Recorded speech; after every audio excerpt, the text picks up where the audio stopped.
University, Poland. He is a founding member of Polish Association of Psychology of Religiosity and Spirituality and member of Polish Social Psychology Association, an international member of Cross-Cultural Psychology. He has published 23 papers in reputed international journals. His H-index is 24 and has 1638 citations. He has his expertise in cross-cultural psychology of religion and spirituality, social psychology, and psychometrics. His research work is on experimental psychology of spirituality and religiosity, role of denomination as a culture, cultural adaptation of methods, and cross-cultural studies on measurement equivalence of methods and scale constructions. I request Dr. Jaroslaw Piotrowski to please come on stage for the keynote address. Thank you. Hello, good afternoon.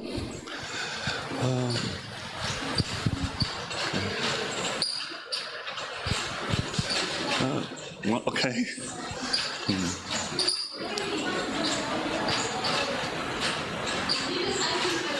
Okay, so today I will be talking about one of our newest research projects. I will be talking about the role of religiosity and spirituality in the military setting. Okay.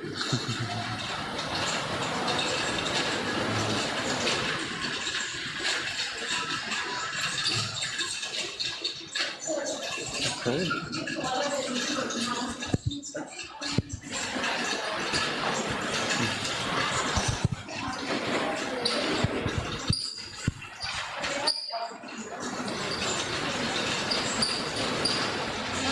It was on the desktop. So, actually, we have this. Yes.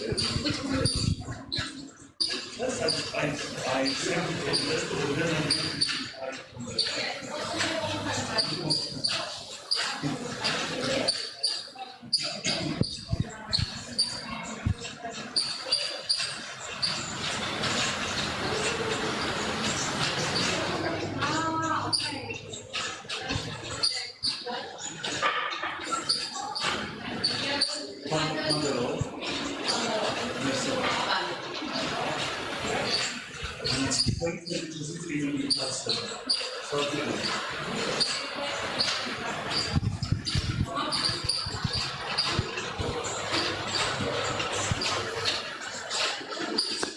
It already was.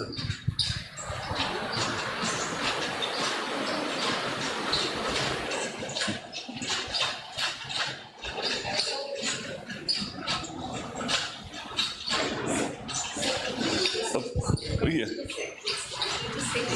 Okay, can I just, I don't know. Okay, so I will be, I can survive this, thank you.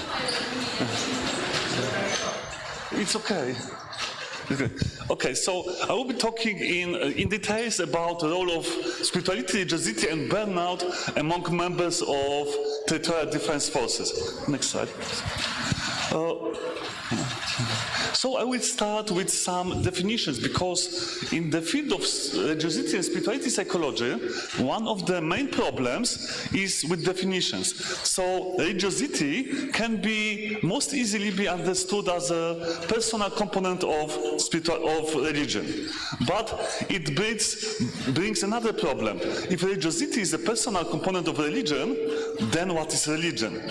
In fact, there are hundreds, if not thousands, definitions of religion, and even religious scholars cannot agree what religion really is. So I would like to bring some sample understandings of religiosity and show them. So for first, religiosity can be understood as an attachment to given belief system that is shared by given religious tradition, like Christian beliefs, Hindu beliefs, and so on. Second, religion can be understood as a belief shared by given communities, together with all stories told by these communities that are resolved revolving around holy matters, that they are strengthening the bond with the holiness.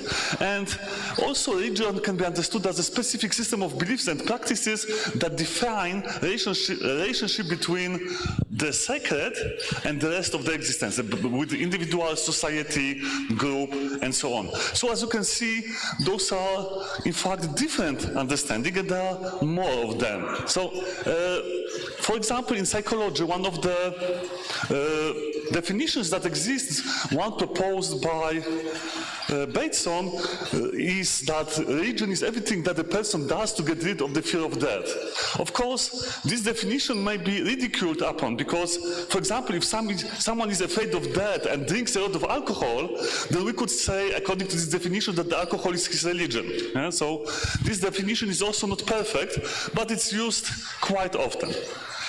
Oh, Yet there's not everything, because sometimes religion is not understood as only system of beliefs, but for example as a faith and inner feelings related to the superhuman power, or as a collection of rituals and practices related to the higher power, or as a human's relation to transcendent reality. So it can be about relations, about emotions, about beliefs, or about bonds with community, or about it all at the same time, or only about some elements of it, and so on. Or one of the more complicated definition is just attempt to define religion by enumeration. So we can just list the components of what religion is. So it would be foremost social awareness, including a set of beliefs regarding the genesis, section, person of person, humanity and the world, that would be religious doctrine, but also related to behaviors, that would be religious culture, and forms of organization, that would be religious institutions. So it's something really hard to define, and it's like a blurry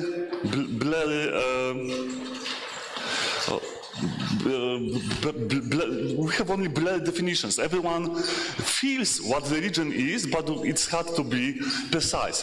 The groups of definition of religion, we can also group definitions of religion by its etymology, so by its source. So one of the possible sources of definition is etymology of the word religion. For example, Cicero defined religion as a diligently obeying what has to do with the worship of the gods, saying that it comes from the word relegere, and then religion is just something associated with this.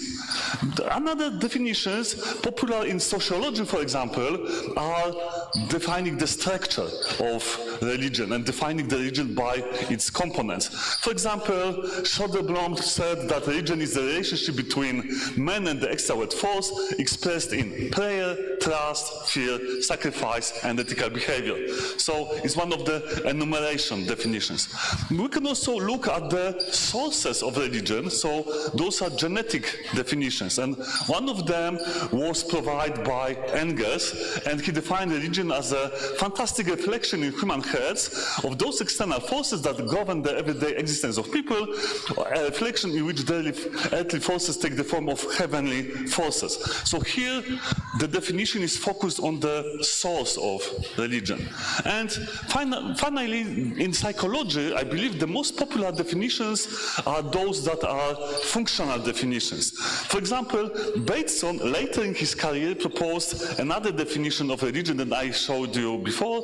Religion is all we do to deal with the questions we face because we know that we and others like us live and then die. So it's about what the religion does for us, and this is its definition.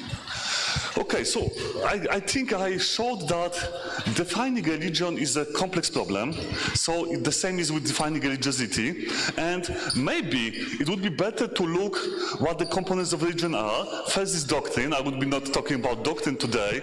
Doctrine is just a set of beliefs, let's say official beliefs of a given religion, that our priest or chaplains or another holy man would like members of the congregation to believe in. But then we have have also faith. So what the given person is believing it is not always the same. Sometimes personal beliefs are not in line with official doctrine of given religion. So, for example, some Christians do not believe in hell. So it's not in accordance with official teachings. Then we have also ritual, meaning what we do, what is associated with our religion. Going to temple, praying, reading holy books, and so on. Then we have our religious group. It's also really important in the psychological way. That's the group that we feel part of, that's the group that we can obtain support from, and so on. And finally, we have experiences. So experiences are about feelings and about what we feel in relation to sacred and in relation to spiritual, okay? So, then that was about whole religion, let's say. But I will focus on religiosity. As I mentioned before, religiosity can be understood as a religion on individual level. So religiosity consists of beliefs, behaviors, and experiences. So we have what we do, what we believe in, and what we feel. Those are main components of religions. According to some other authors, for example, according to Saroglu, there are even more components of religiosity. Saroglu claims that there are four main elements that he calls 4 Bs. So it's believing, bonding, behaving, and belonging. Believing is about dogmas and beliefs. Bonding is about experiencing bond with transcendent. Behaving is about what I should do and what I should not do. And belonging is about being a member of religious community. So you can see that religiosity, even if hard to define, we can understand what it is. We can enumerate its components, for example. So that was the first part of definitional problem. Also, similar problem we have with spirituality. In 2012, Palucian, I think Palucian wrote an article about different definitions of spirituality, and he has found more than 200 of them. And then, 2 years later, he wrote that with every year, at least 10 new definitions of spirituality appear. So today we have probably at least 300 definitions of spirituality in the scientific literature alone, not talking about popular literature or about religious literature. Yeah? So also those definitions can vary significantly. For example, spirituality can be defined as a way of dealing with an existential situation that leads to a change in the perspective of perceiving the world, transcending limitations and even death. Or it can be defined as a searching for a meaning, or as everything we do to deal with our existential situation and to transcend death. Or it can be seen as a process or set of meta-processes that are in an adaptive response to the awareness of a person's existential condition and human ability to go beyond the currently experienced self, or as transcending existing boundaries of the self and striving for spiritual perfections. Please, next slide. So then we have man's ability to transcend the self and strive for ultimate value, or feeling or sense of belief that there is something greater than self, something more to being human than sensory experience, and that the greatest whole of which we are part is cosmic or divine in nature, and so on and so on and so on. Then we can see different definitions like experiencing personal relationship with God outside the framework of institutional religion, or one of the definitions that are popular in American psychology, form of experiencing personal relationship with Jesus Christ. So you can see that those definitions are totally different. For example, if we take the last definition, then someone who is not Christian cannot feel spiritual feelings, yes? Because spirituality is about personal bond with Jesus Christ. So this definition is limited to one religious doctrine. Some of these definitions are about God or higher power. So they are, let's say, associated with the religion in their nature. And some of them are not. Some of them are about being part of the universe, transcending self, feeling unity with everything that exists. So those would be different kinds of defining spirituality. And when the scientist starts to study spirituality, his decision which approach he chooses would influence his results profoundly. If we study spirituality as a relationship with Jesus Christ, we could expect to type different results than if we study spirituality as a feeling of being part of the nature of the whole universe, connected with everything that's alive. So I think that it will be no surprise that in such a chaotic environment of definitions, when we have so many approaches to religiosity and to spirituality, it is also hard to say what is the relationship between them. So one of the relations that one of the relations that can be seen in the literature is that the spirituality is part of religiosity. This approach was especially widespread at the beginning of the 20th century. So we're talking, for example, about Christian spirituality, or so as a component of Christian religiosity, or even as Jesuit spirituality, so one kind of the Christian spirituality. So spirituality was seen as a small part of religiosity, those parts of religiosity that is associated with experience. So personal contact with God, for example, would be this element of spirituality. But then it changed, and in the psychological literature, more and more authors claimed that it's the other way around, that religiosity is part of spirituality.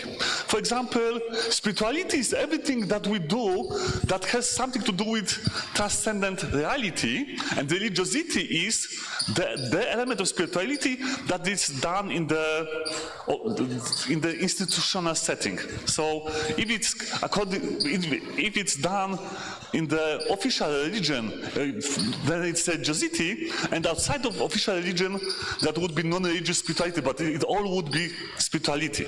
So for a time being, like in the 70s, I believe it was the most popular approach to the relation between those variables.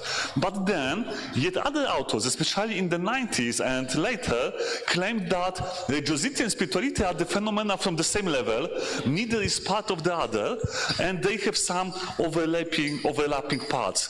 So one is about feelings and personal relationship with higher reality, for example, or feeling part of something greater, that would be spirituality, and religiosity is about believing in God or other higher power. So those two things have common core, but also some specifics. But at the same time, other authors propose that religiosity and spirituality are opposites, and they have nothing to do with each other. That it's either religiosity or spirituality. That religiosity is about God, and spirituality is about impersonal unity with the universe. That religiosity is about dogma, and spirituality is about individual feelings and emotions. That religiosity is associated with group beliefs, and spirituality is subjective and individual, and there's nothing common between them. So, as you can see, all possible relations between religiosity and spirituality are present in the scientific literature nowadays. So, it's really hard to integrate all these concepts. So, one of the ways that I have found in my career is to follow Ralph Piedmont's definition of spiritual transcendence.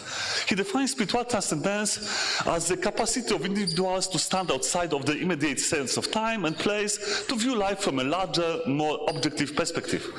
In this perspective, one sees fundamental unity underlying the diverse strivings of nature and finds a bonding with others that cannot be severed even by death. Piedmont proposed this definition especially in order to bring some clarity into the field of psychology of religion and spirituality. So he understood spiritual transcendence as a separate domain of personality that cannot be reduced to any combination of other personality traits. And as a another personality trait, spiritual transcendence is universal. It's present in every human being on the world. And it can express itself to religious means, but also to another. For example, one highly spiritual person would express spirituality through praying to God and feeling bond with God. And another highly spiritual person would express spirituality through art, for example, or through feeling of connection to an environment and protecting trees or something like that. So there are many ways in which spirituality can be expressed. Okay. So according to this theory, there are three main facets of spirituality, three main components, one might say. First is prayer fulfillment. It is feeling of joy and contentment that is happening during prayer or meditation. Second would be universality. It's belief that all life is intimately tied together, that every living being is interconnected. And third would be connectedness. Connectedness is about feeling that one is a part of large human orchestra and that we have bonds with other people, with those people that were living before us, with those that will live in the future, and with those that are living right now, and that those bonds cannot be severed even by death. So we have these three main components. In my work, I distinguish two main forms of spiritual transcendence. What would be religious spiritual transcendence? So those are those elements of spiritual transcendence that have something to do with God or with belief in beliefs about afterlife or beliefs about soul and so on. And the second part would be non-religious spiritual transcendence. Those are those parts of spiritual transcendence that are not associated with beliefs in God, soul, or afterlife. And I think that this non-religious spiritual transcendence is what many people call spirituality. So spirituality in the narrow sense is the part of spiritual transcendence that is not associated with religiosity. Okay, so in my opinion, there's a mistake, sorry, that should be just spiritual transcendence. So in my opinion, in spiritual transcendence, we have a religious component and this non-religious component. Okay, and this religious component is in fact common core of religiosity and spiritual transcendence.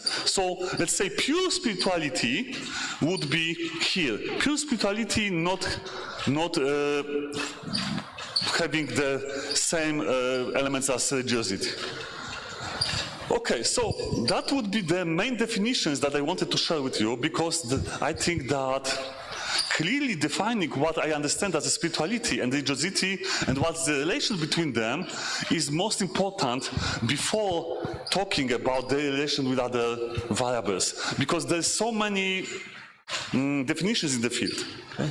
Okay, the second variable that was second set of variables that were of interest for me were elements of so-called professional quality of life. According to Stamm, there are two main components of quality of life in the professional setting, and one of them then has two subcomponents. So we have positive element that is compassion satisfaction, that is satisfaction that results from working with other people, helping them, doing something for them. So when for example, I'm a teacher at school and I teach my pupils and I see that they learn something, I'm satisfied with this.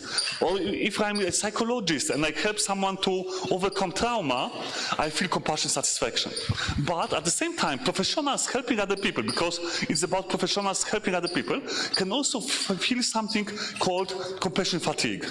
And compassion fatigue has two main components, those negative feelings associated with helping others. First of them is burnout. But what happens to people I'm helping? For example, if I see someone dying on my hands, for example, a doctor, and someone dies on my hands, then I'm traumatized by it. Okay? So please, I believe that you know very well that professional burnout, as described in the ICD-11, is syndrome resulting from work-related chronic stress, which has not been adequately addressed, and that burnout has three main dimensions: emotional exhaustion and lack of energy, emotional detachment from work and/or negativity and cynical disposition towards it, and lower performance at work. secondary trauma is sometimes also called vicarious trauma, and it is that, as I told you, it is the trauma experienced by helper as a result of contact with and the responsibility for traumatized clients. And it can be either graduate in the nature, so day by day I see the poor people and their lives, how miserable they are, and I'm growing more and more traumatized by it. Or it can also be a result of singular traumatizing event, like someone dying on my hands, for example. Yeah? So there are two main forms of its source. And the positive element of the professional quality of life is this compassion satisfaction. So it's a fulfillment in one's work as a helper associated with post-traumatic growth, because it's, we have hard feelings at work, but then we overcome it and we develop as a person, and this may result in greater appreciation of own life, positive evaluation of life priorities, better and deeper social relationships, spiritual and philosophical development, greater sense of personal strength. So you can see that it has a lot of positive correlations. So I was interested, we were interested in studying relationship between spirituality, religiosity, and professional quality of life. We thought also about possible mediating variable, and we were thinking that maybe engagement in the work at hand would serve as such mediators. So we also used in our research the work engagement measure. According to the theory of Schauffele, work engagement consists of three main dimensions. First is absorption. It is a little bit more negative dimension of work engagement. It's about concentrating even too much on one's work, concentrating fully on what I'm doing, even to the exclusion of other duties. Vigor, second and probably most positive, Vigor is the most active part of the work engagement. Is about having energy, effort, doing a lot, investing a lot of effort into task at hand. And finally, we have dedication. This is about our enthusiasm, about that we feel that our work is meaningful and we want to engage in it. So what we know for now, before our study, what was known about the relationship between religiosity, spirituality, and compassion fatigue was that probably religiosity and spirituality are associated positively with compassion satisfaction and negatively with compassion fatigue.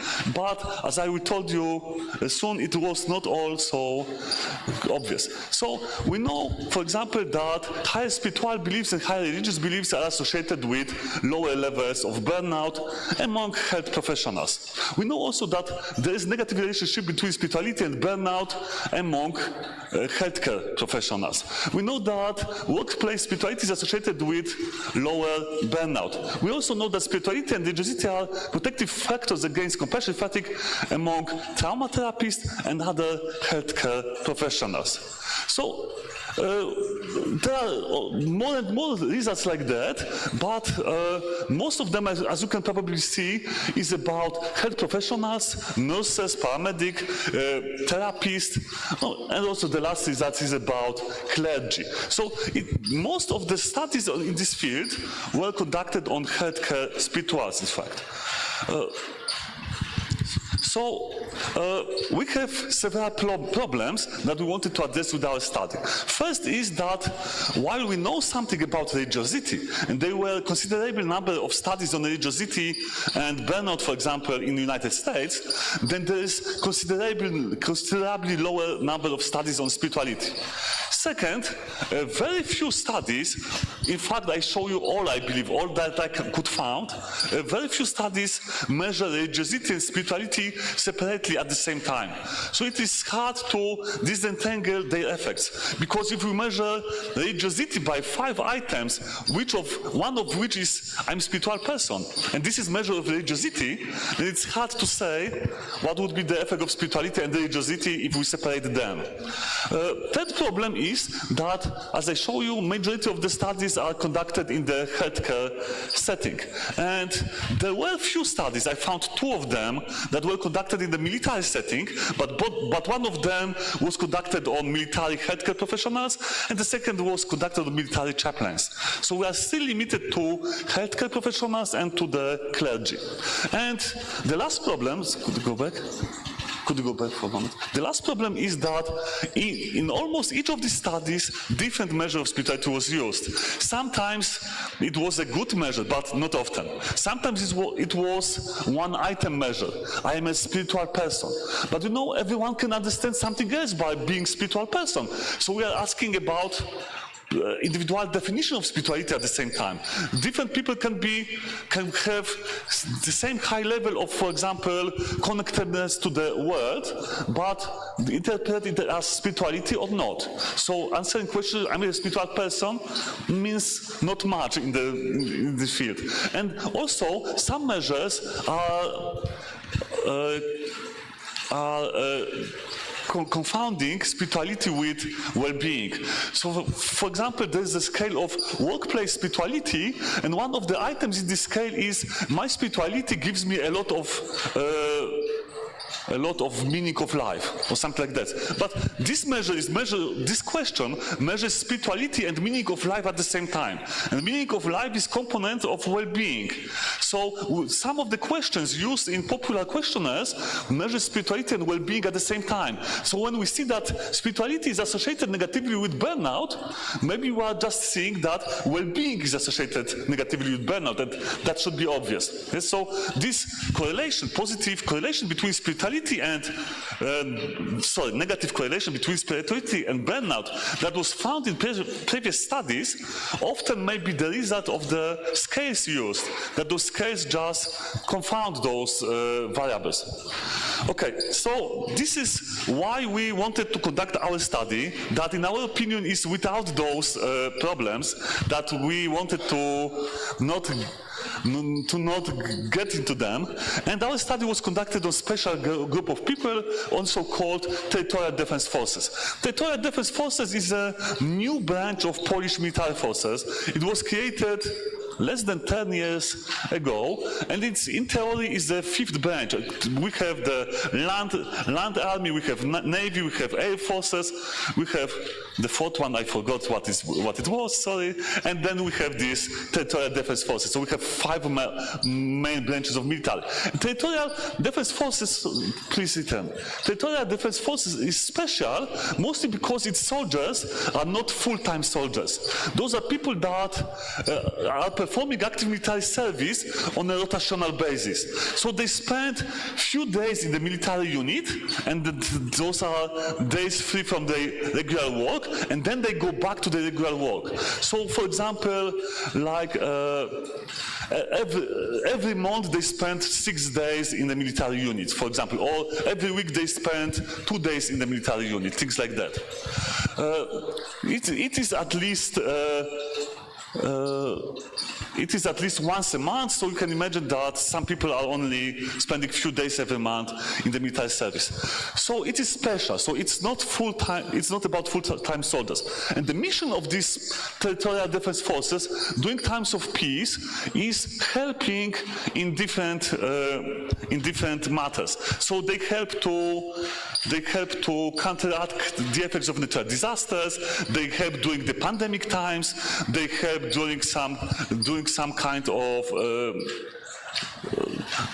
when we have flood, they also help people, they help to build hospitals and do things like that. Okay? So we conducted our study on the territorial defense forces on the soldiers involved in something that was called Operation Lasting Immunity. This was operation conducted during the second wave of COVID pandemic, in which thousands of territorial defense soldiers were included. They were reinforcing public services during this hard pandemic time, and they helped in numerous ways. They assumed clerical clerical roles in the healthcare sector. So, for example, they fill up all the papers so the doctors can focus on the medical duties. They also maintain all the vaccination points, so that they were standing guard and looking that everyone is moving as they should, and there are no problems with people. They also assist the police in quarantine enforcement duties. For example, bringing people back to their houses when they wanted to leave. They replace infected staff in elderly care homes, and they also facilitate the communication between infected people and their families, and more and more and more, because the forms of duties they were involved in were really numerous. So our sample consists of soldiers who participated in the operation for at least 14 days, and there were 242 of them. We used short measures of spirituality and religiosity, and also scale of work and major engagement and professional quality of life. And first, we can look at the zero-order correlation. You can see that religiosity and spirituality were moderately positively associated with each other. This is the results that we often obtain in our studies. Then you can see that both religiosity and spirituality were associated negatively with burnout and positively with compassion satisfaction. None of them were associated with secondary trauma. Also, engagement in work was not associated with secondary trauma.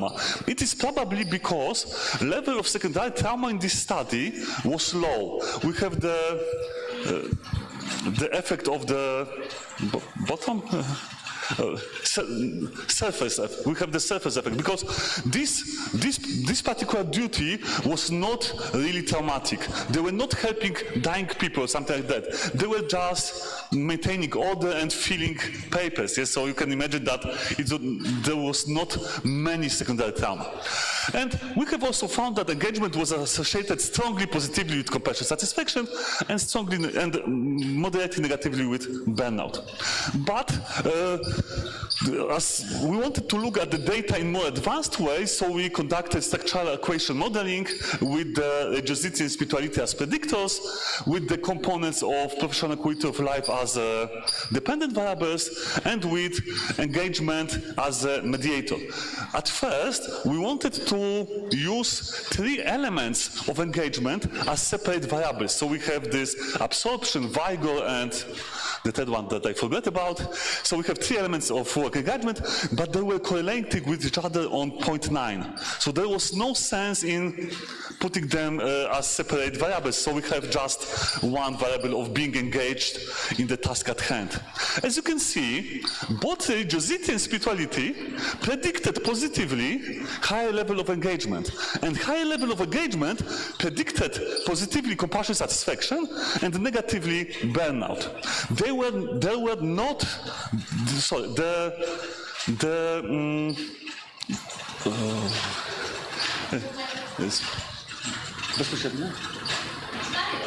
sorry, sorry for that. Direct paths between religiosity, spirituality, burnout, and compassion satisfaction were not present. So whole effect of religiosity and spirituality was mediated by engagement in task at work.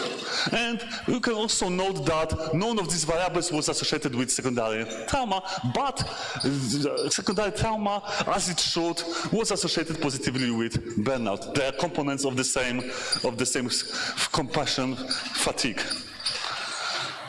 Okay, so you can see the parts on the previous diagram, but here you can see strength of the effect of religiosity and spirituality on the given components of professional quality of life. You can see that they have really small effect on burnout and slightly higher, but also small effect on compassion satisfaction. Also, the strength of relation between religiosity, spirituality, and those variables did not differ. So religiosity is associated with the same strength with them that spirituality is. Okay, so how much? I should finish? Should I finish already? Or do I have some time more? I have time. Okay. So okay. Okay, so please move forward. So I told you this story from the, let's say, from the perspective of the variables, how religiosity is associated with something, how spirituality is associated with something. But in the real life, we cannot observe variables, we can observe people. So what we did in the second stage, let's say, was trying to look at types of people that we can find in our research.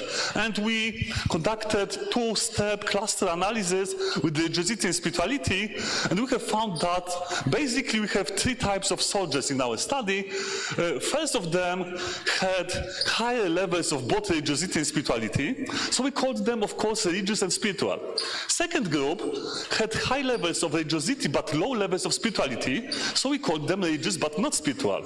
And the third group had low levels of both religiosity and spirituality. You can see that there were no people with high levels of spirituality but low levels of religiosity, and it's also something that is recurring in the Polish studies, yes? That in our studies we seldom found people with high spirituality but low religiosity.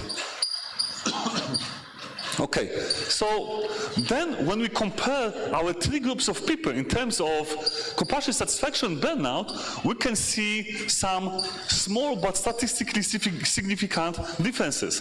So people who are religious and spiritual are having higher compassion satisfaction than two other groups of people. Also, people who are both religious and spiritual have lower levels of burnout than two other groups of people. So we may say that being religious is not enough, because religious people were as burned out and have as low compassion satisfaction as people low on both religiosity and spirituality. But people who had both religiosity and spirituality felt better. Okay. We can, of course, look at the data in even more person-centered way, because we can also look how people reacted to the work, and when we conduct cluster analysis on the satisfaction fatigue and on the satisfaction the compassion fatigue and the compassion satisfaction, then we can find that there are once more three types of people. So we have this 53 people were satisfied with their work, 101 person were neither satisfied or fatigued with their work, and 68 person were fatigued with their work. So we have like three types of results. Yeah? So when it finished, we had three types of people with different resulting symptoms. Okay? So when we then look at the association with the clusters, we can say that we have fully looked at the person, not at the variable. So among religious and spiritual people, 36% of them were satisfied with their work, 42% were not fatigued but also not satisfied, and 22% were fatigued and not satisfied by their work. And you can see that in other groups, it's worse. That, for example, among people that are religious but not spiritual, only 15% were satisfied with their work and not burnout. So we can see that belonging to the religious and spiritual group predicted that the probability of this person having good adjustment to their work was higher. And among people that were religious but not spiritual, the situation was the worst. So there was the highest probability of being fatigued by the work that they have undertaken. Okay, so it seems, at least from the variable point of view, but not necessarily from the person point of view, that spirituality and religiosity had similar but independent effects on burnout and compassion satisfaction during lasting immunity operation. Second, this relation was fully mediated by engagement. But when we look through the lens of typological approach, it seems that being spiritual is more important than being religious, because being only religious does not help. It even predicts worse adjustment than being neither spiritual nor religious. Okay, of course, our our work had many limitations. Those limitations, in my opinion, were different than limitations of the previous studies. For example, we used well-established measures of religiosity and spirituality, so we are happy about this. But we had other limitations. For first, our soldiers do a lot of jobs, let's say, or participate in a lot of different operations. So we do not know whether what we found was specific for being soldier or whether it was specific for this kind of operation. Because this operation was specific, it was low arousal. For the most of the time, there was standing and guarding or filling up papers. So it was rather boring probably. So maybe there was no place for feel the trauma or something like that, but also not too much place for enthusiasm. So we don't know how would it look doing more stimulating and dangerous tasks. My PhD student is trying to collect data on this, and he already collected data on the military participants in the more militant operations, so participants involved in the problems at the border of our country, but those data are classified, so we cannot show them, and the generals forbid us to use and show them, so I cannot talk about this. And another problem was that our sample were not full-time soldiers. They were territorial defenders, so they were part-time volunteers. So we are not sure whether this would generalize to full-time soldiers. Of course, we are also not sure how it would generalize to other services. For example, how it would look like for policemen or for firefighters. And we are now starting to collect data on firefighters. We hope to see similar results, then we will know that it generalized well.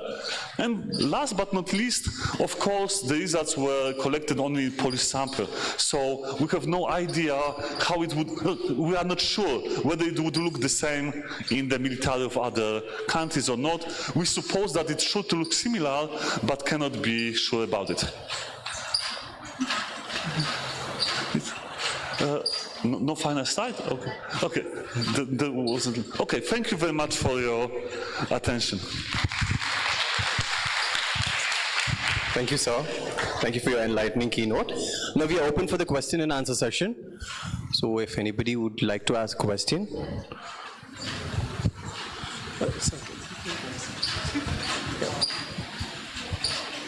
Questions? Ma'am, you have a question? Yeah.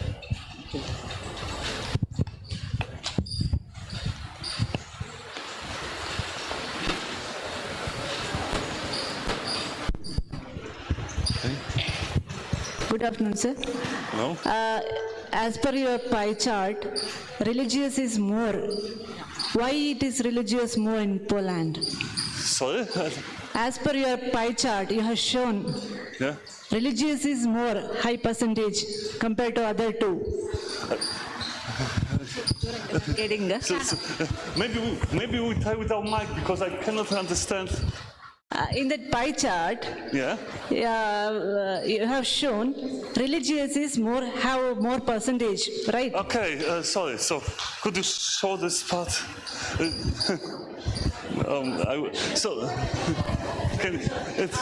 Can you show me this? This? Yeah. Okay. I do not remember it by heart, sorry, so Yeah. I just have to look at it.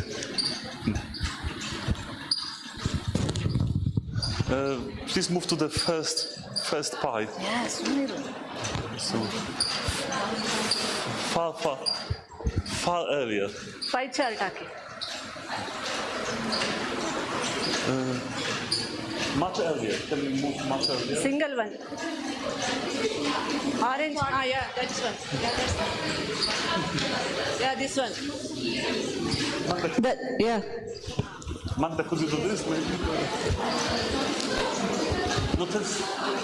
The same thing.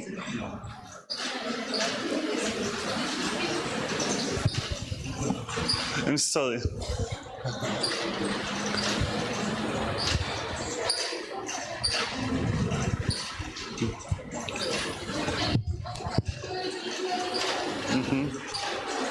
Ile procent?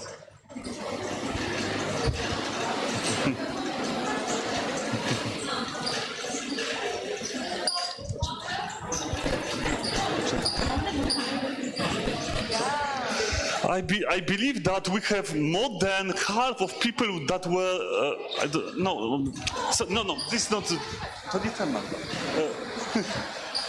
This is this one. Can you show it to me? I will tell this. Okay, I'm sorry for this. So we can say that, okay. So we can say that about 1/3 of our sample was religious but not spiritual. The second 1/3 was religious and spiritual. And the 1/3 was not religious and not spiritual. It's just about 1/3. Yes? So you can see that the group of religious but not spiritual was slightly more, but that is like 3 similar in number. Because I'm surprised because you have taken the military samples, no? Yeah, Yeah, those are that's military. right. There's a different mindset in the military system. So compared to that, I'm asking this question because the religion is showing 81%. That's why. Yes. So yes, Yeah, because we are pursuing through psychological manner, no? That's what that's showing religious more in the military system. yes. Also, we just measure religiosity. We are not asking them, are you a religious person? So it's if you ask them, are you a Christian, for example? I believe that most of them would answer yes. But when we ask them how much they are involved in the religion, you can see the results that their religiosity, let's say, is mild. Yeah, so they are not actively, deeply religious. Thank you. Hello. I just wanted to know if you used any psychometric scales for this research? Psychometric scales? Yeah. Any tools, measures? Okay. Can you move to the list of measures used in the study? No. Before. Earlier. Even earlier, before this, here. Yes. So yes, we used only scales that had good psychometric qualities. So we used the shortened version of Piedmont scale to measure spiritual transcendence only in its non-religious form. So we measured components of universality and connectedness. Then we measured religiosity using 3-item scale created by Lavich and Flerer.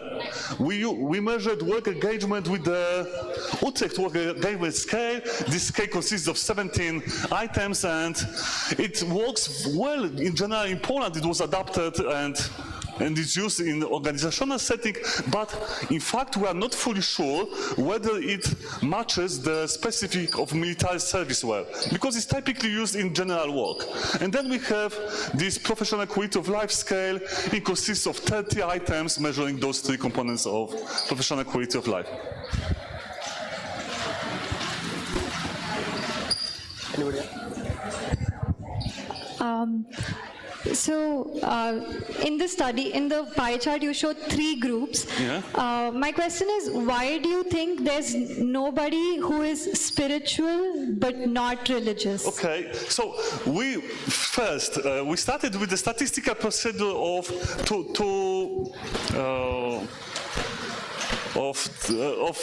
scaling. Yes, so we have the procedure of founding those 3 clusters of people, and then the statistical procedure only numbers them. So we knew we have cluster 1, 2, and 3. But then we use another procedure to compare means of religiosity and spirituality among them. And the first group was high on religiosity and spirituality. Second group was high on religiosity and low on spirituality. And the third group was low on both of those constructs. So we just checked we knew that there are 3 groups of people, and then we looked how those 3 groups differ.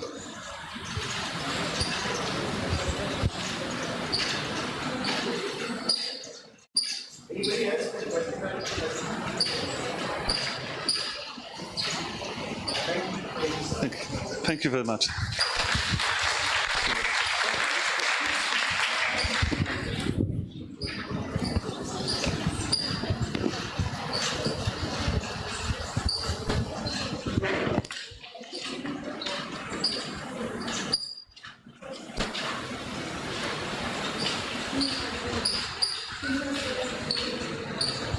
Srinivas sir and Soumya ma'am. Srinivas sir and Soumya. Where is someone?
Thank you. Now we call upon Professor Srinivas sir and Dr. Soumya Shri ma'am to felicitate our keynote speaker.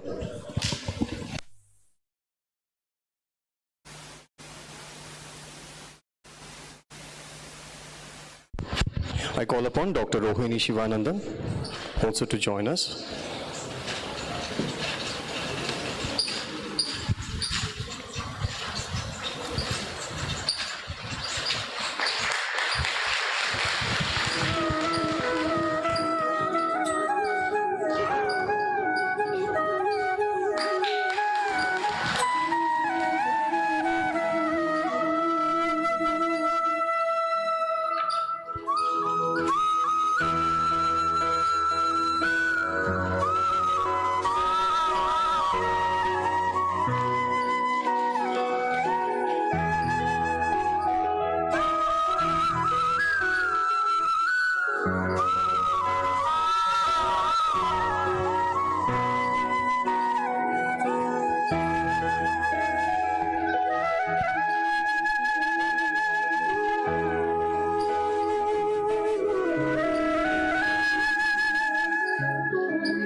Thank you, everyone.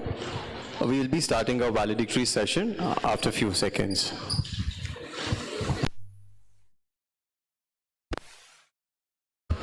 Sorry, it's like few minutes. We are just waiting for the arrival of our registrar of evaluation. So once after he comes, we'll start our session.